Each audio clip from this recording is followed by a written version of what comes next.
Now, dispositional will is an area where He has given us a lot of freedom, but within that, we can seek to please Him.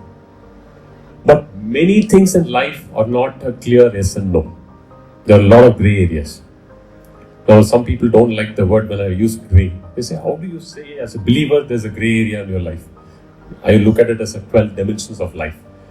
It could be your career, it could be your family, marriage, it could be the way you have your finances, it could be your health. There are many dimensions of life. These are all standard terminologies, okay?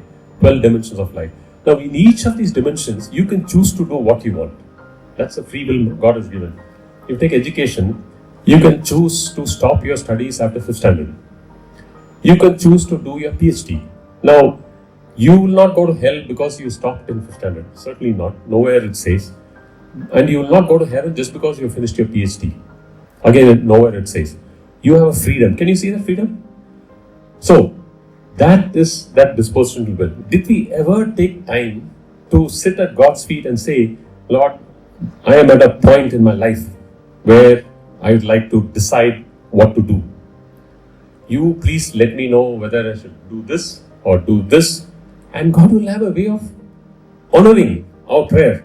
That's what we are talking about here. We are not saying we will not have aspirations. Certainly we will have aspiration. We'll have and God will honor that. But did we ever take the time to get to God's will in any of the dimensions of life? And it could be even choosing a life partner. It's one thing to say, I like that person and tell God, I don't know what you will do, but I want the person to be my wife or husband or whichever way. Okay? That's one way. Another way is to take the matter to God and say, you know my preferences, you know my this thing. That's a conversation, that's a relationship. But let it be according to, remember what Christ said? Not my will, but your will be done. Are we pleasing God in that kind of relationship? See, that's the dispositional will you're talking about.